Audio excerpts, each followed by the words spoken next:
Hello everyone, welcome back. So last weekend we had the Passion for Speed event at zwartkops, part one, because the second half was this weekend at Red Star. And let's start off. Thursday, got the cars on track. The Swedish cars they arrived, and we had to do some setup work and stuff on the McLaren. The GT40 was good as ever, and Gunnar was doing a good job there. Dad now over the moon to see Kenneth, Jan, and the whole Swedish gang again. They really are amazing people.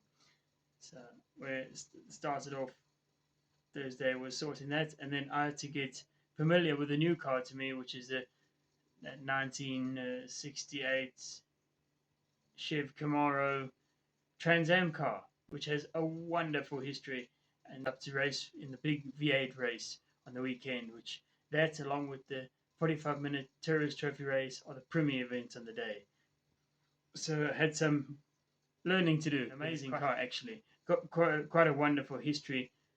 It was the first V8 car in historic racing in South Africa in 1986. Raced by Peter du Toit, and then he raced it over many years. It's got quite a decorative history, actually. It's a very awesome car, and it was a great privilege to drive.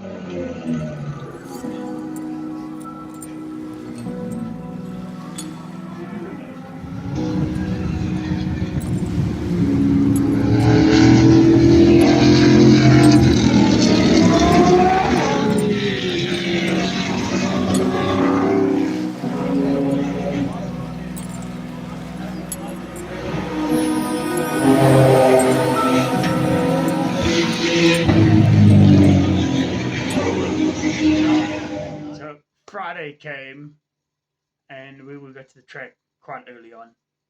We needed to make a seat for me in the Camaro, so we got there early Friday morning to make a foam seat to get me more comfortable.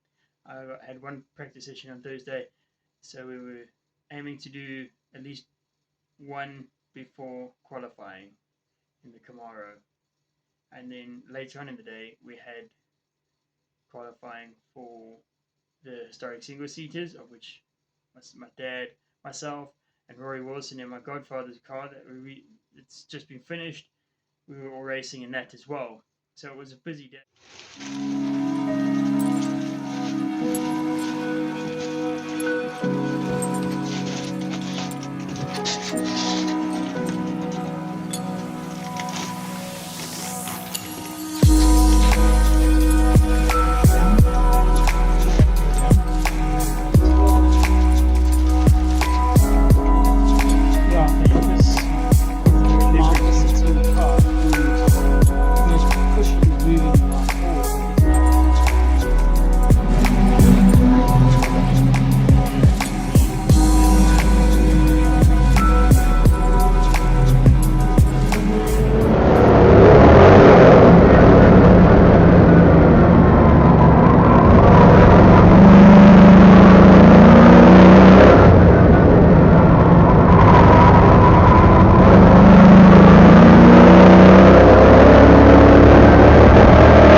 associations, and as a thank you for your...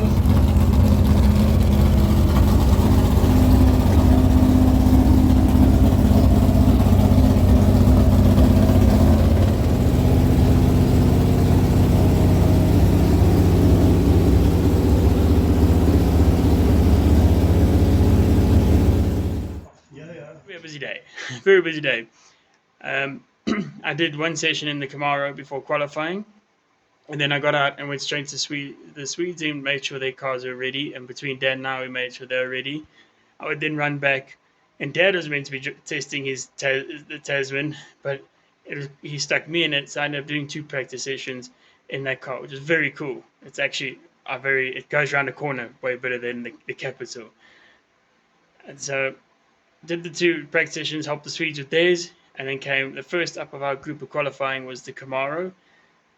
I went out, and in amongst all these big names, you're going to be nervous, like Ben Morgenrud and Henny Groenewald and James Temple.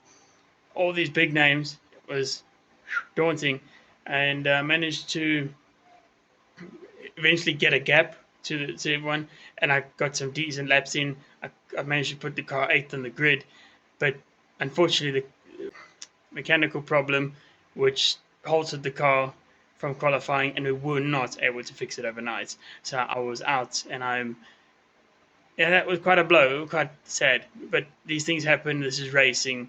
Mechanical things happen. It's what it is. Out of that qualifying, straight to the Swedes pit to get them ready for their qualifying. They went out. Kernick got second for the 45-minute race. Jana was 6th. So it was all that in terms of that part. It was going steady when the red flagged Kernick's qualifying, and we got him down pit lane to get first out to try get pole. As the green flagged it, his car cut out, and that was the end. That led to us working very late into Friday night to fix it, to try and fix it, to have it ready for the 45 race. Qualifying for the single seaters, Dad went really well. He got 4th and found improvements in the car, so that was brilliant. Rory also went well. I think he qualified 8th out of 11 cars, so it was good. In 11 historic V's in class, 10 historic V's in class, and I got 2nd. But I really wasn't. I was grumpy because I let shit get to my head, and I didn't drive nicely. So that was Friday.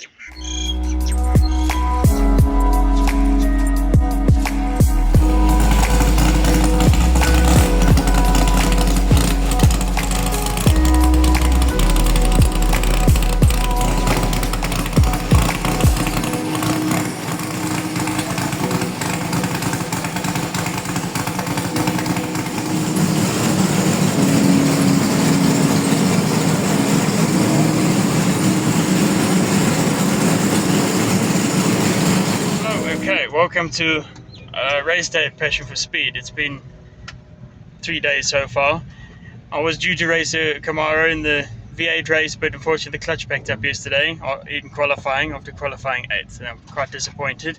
Here's what it is. We've got the 3 Formula V's here, my dad, myself, my godfather's one, with Rory driving, which is going surprisingly well for first time out. And then we have the Swedes with McLaren in the 45-minute race and the ISP, and Jana's GT40 in the same. So the goal this weekend is to win the 45-minute. That's why we're here. And then I'm going to go out now and see what I can do. I qualified 2nd, but so we can do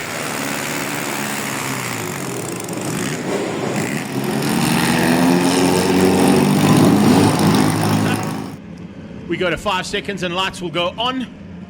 As soon as those lights go out, we get Historic Single Seaters Association up and running, and off the line they go, and it's the 27 car who gets the whole shot. Oh man, that's a good number on that car. I don't know if Ryan Ludwig didn't see the lights go off, or just was slow off the clutch, but he got a terrible start as we watch the V's starting to attack the Lotus as they head down through 1 into 2. No double wave left, the yellows here. It's a race start from the go.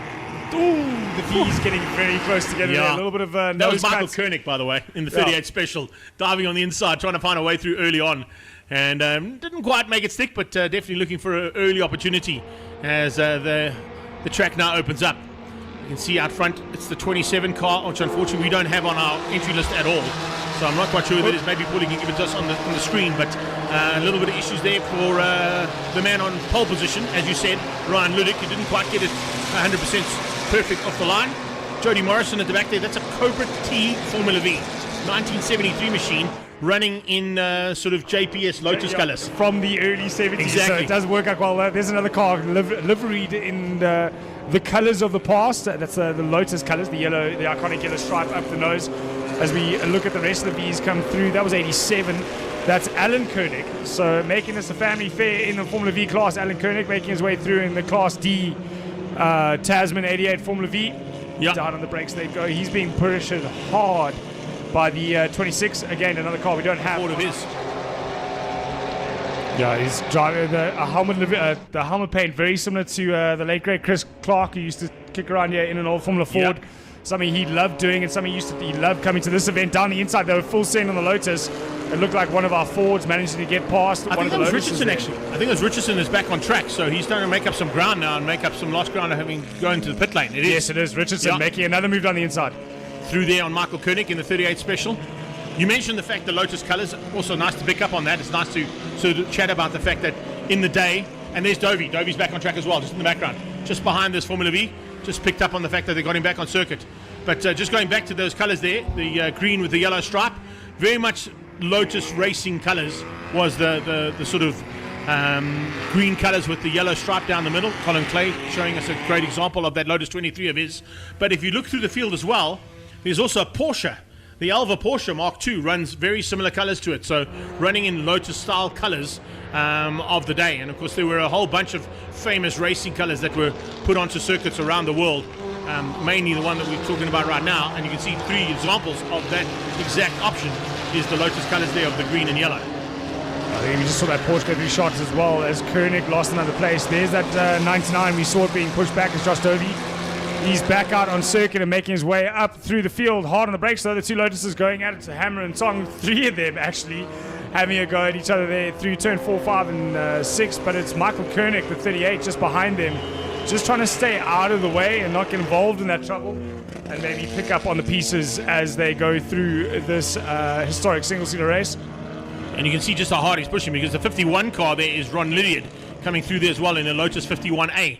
And of course, that's the reason why he runs the number 51 on the car. It's because it's a 51A that the car is. So just showing that keeping the heritage of the car on the track as well on the number board. And fantastic to see the battle unfolding there. Michael Hillary, he's in a Lotus 23B T20, the SC machine. That's the sort of... I wanted to chat about the car, but I'm looking at the maneuver that Michael Kernick's attempting around the outside. You know, they talk about how much you have to maintain speed in a Formula V and how much you have to roll the speed, don't want to lose anything, don't want to slide anything. If you want to see how to do that, watch Michael Kernick's lines through 1 and 2. He just keeps this long, open, arcing line to try and maintain the speed in that V. You don't have the horsepower, so you got to, it's maintenance of momentum. Josh Dovey in that car was one of the top contenders at the hill climb.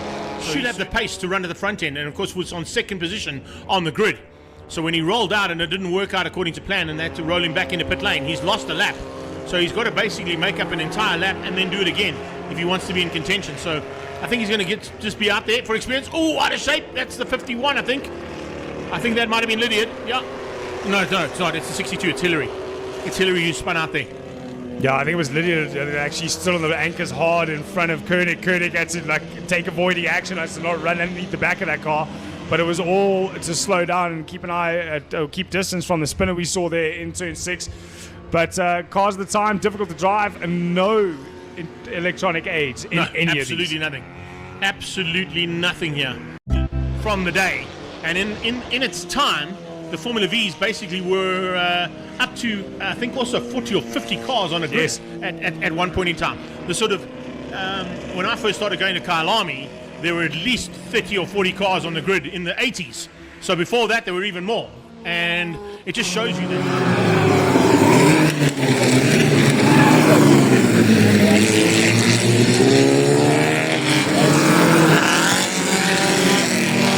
In the Titan Mark 5.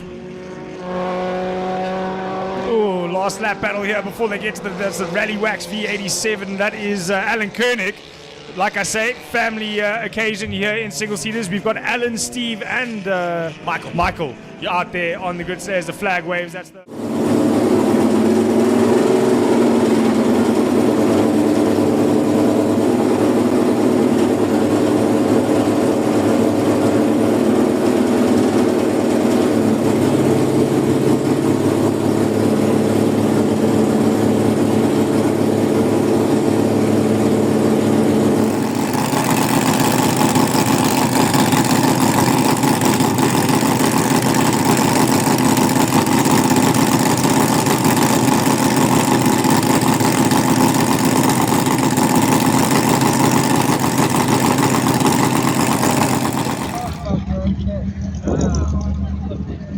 Back out there as well. We've got the two Dovies, Jake and Josh. They, of course, also been at the front end and close to victories in this race in the past before. Grant and Willie Hepburn, of course, Grant McLaren and Willie Hepburn would have piloted in their day.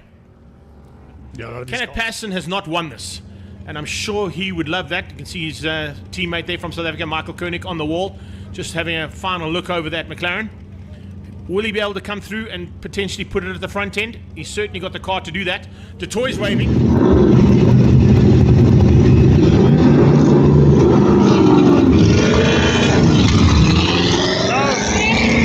I heard. The McLaren slow through turn number 1. Has he got it fired up?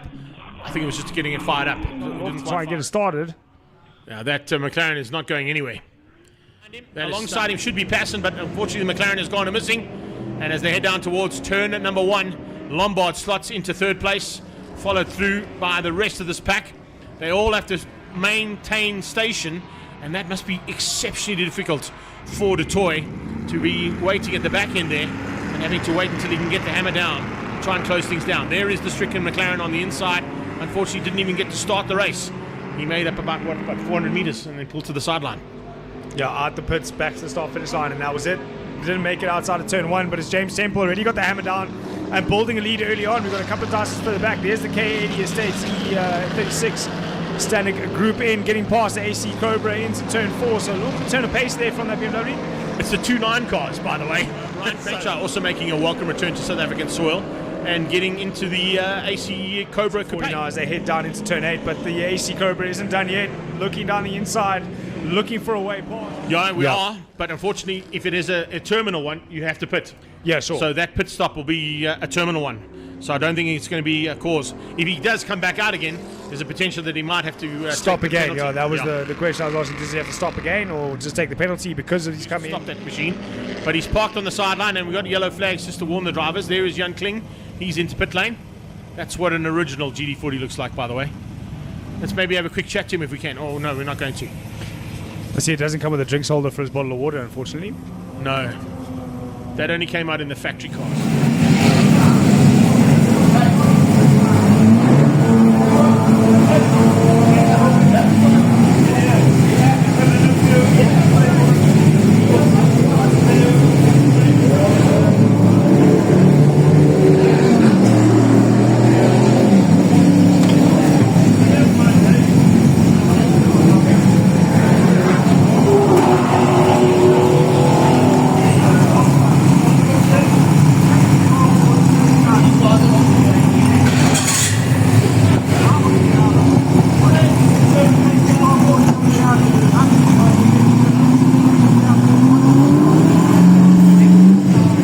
Here we're going to hear from another driver.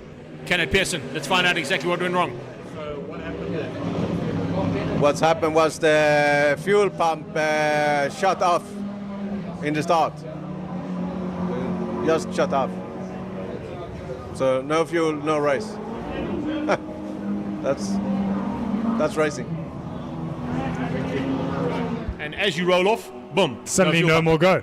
There you go. There's They're Michael working on the Kernick fuel pump looking right to find now. it. The two Kernick boys. AJ and Michael. Trying to get that car probably ready for maybe another effort in the ISPs later on. Can't ask for two better guys to be working on a fuel pump on a McLaren, I suppose. If the Kernick boys can get at it, hopefully get it sorted out. You know, we get to see those cars, I'm sure, start coming into what is then historic. As the lights go on, we wait for them to go off. We are racing. That is a proper race start to finish the day's racing. There we go, down into turn 1. Nicely done. It's 25 single-seaters heading to turn 1, and every man and lady for themselves heading down there for the second time today. Paul Manigold at the back of the field there, coming through in that Wilkie Formula V. Jody Morrison just behind him in the Cobra type T Formula V. And then you can see some mid-pack battles already starting to rage. It's fantastic to see that right from the get-go, they're already into packs of cars and fighting hard. And look how close those V's run together in a straight line. As we look at Paul Gerber up the inside in the car 40.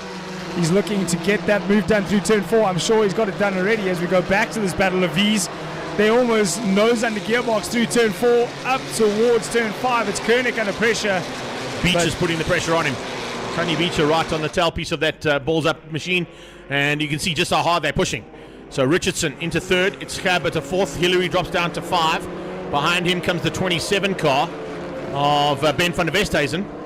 So Ben van der Westhuizen ahead of Colin Clay, then Paul Gerber into 8th, Kernick is ahead of Beecher, and that's your top 10. So great job. It looks like he went into 4th from a starting position of 8th there. So a great launch from him off the start to get himself higher up the field. He missed the start for race 1 with issues on that car. Michael Kernick taking a big look in the mirrors. It actually looked like he turned around and looked behind him there for a second. I don't think you could see as much in the mirrors as he could when he turned his neck around, and you could see exactly how close Tony Beecher was to him in the Lotus itself, the Lotus 23. We'd normally see Robbie Frank involved in this one, but he stepped up into the other category for today, so he decided to go and fight on his own there in the second of the Lotus 23s. It's the blue one with the white stripe, so that's the differential there between the two of them. As they head up to the top of the hill, here comes Winterstein looking for a chance to dive through, maybe sneak up and get that Porsche just up the road. Does he make it stick? Oh, that's Michael Hillary, I beg your pardon. Michael Hillary, that's the Lotus 23. They're very similar. See just how difficult it is.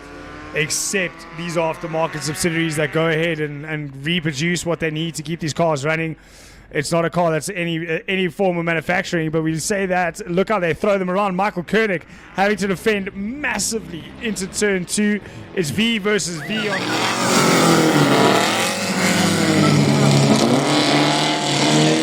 Paul Gerber, let's watch in the background. I might just see him. He's not there. Is he at the front? I don't think he is. No, it's another car you're picking up on. I think he's still in 3rd. Yeah, it's a back marker you're picking up on there. Okay, all right. Our back markers are going to come into play now for Josh Dovey. Hopefully he can use them to his advantage with 2 to go. Doesn't want to get stuck between them, that's for sure. Wants to put cars between himself and Ryan Ludick if he can, and that's exactly what he's done into turn 1. Watch for Gerber. We might see him coming through turn number... To do that? He doesn't have to, but it is always nice to see when the slower car realizes that quicker cars are coming from behind. Just move over, stay off the racing line, give the opportunity to go.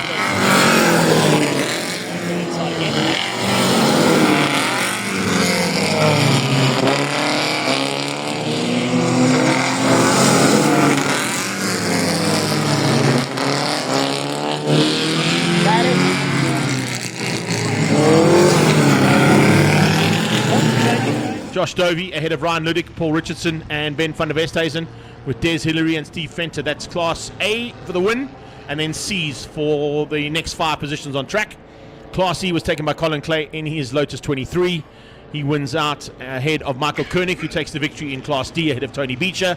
Michael Hillary wins out the victory for Class E ahead of Clive Winterstein, and a magnificent effort from the rest of those drivers in all of the single-seaters. Big wave to the crowd. A massive thank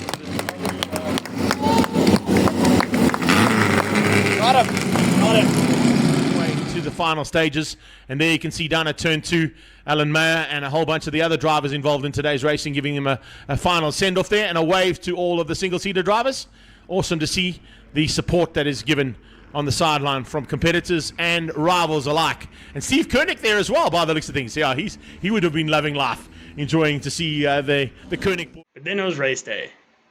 We arrived at the track. There's still the sadness of knowing we're not in the big V8 race. That was very disappointing. But the view of... I came home and I really went into mental exercises to clear my head. And I was coming back Saturday. We are coming to win, bottom line. Win the single-seaters races, our class in the historic V's, and win the 45-minute race with the Swedes. That was the goal. Race 1 for the historic single-seater race was difficult.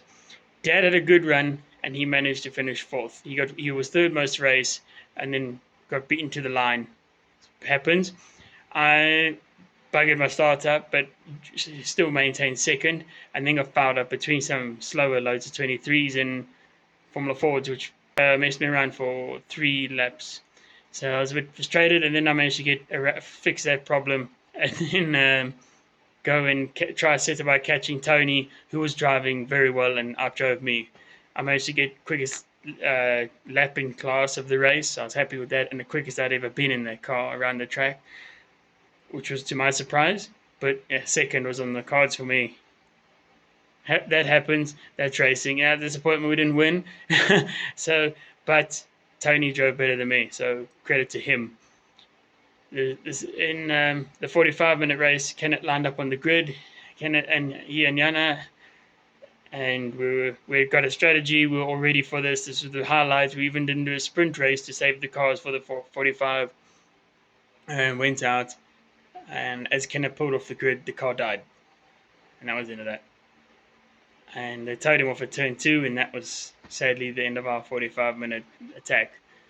Jana his car had no problem. Gunnar had done a good job there, and that his car carried on. And then he had some other problems midway through the race, which meant he limped it home to finish the race at least. But I finished 9th, very far down the order. We got the McLaren back to the pits and then set about fixing it. We managed to fix it, identify the problem, the final problem, and then fix it for the second sports car race, which we got him out. We snuck him out in a test lap behind another category, and then got him out for the sports car race. But we then had another a fuel problem rise its head there. So he did a few laps, then came in, and that was very disappointing on that regard.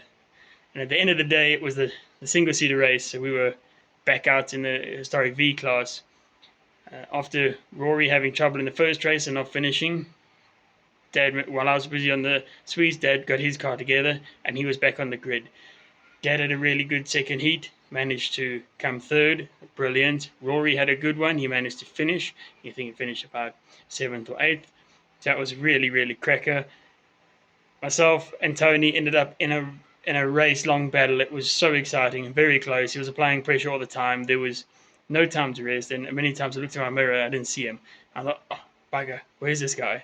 And I jinked the car and I would see red. And he's that close behind me. It was phenomenal driving. It was really, really a lot of fun racing that close. And we managed to win in there, and so finally got my retribution. But the pain of the 45 and stuff was there.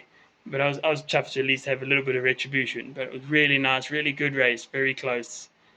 Top driving as always in historic single seaters. So that concluded our passion for speed at Zwartkops Raceway. It was a little busy, but it was awesome.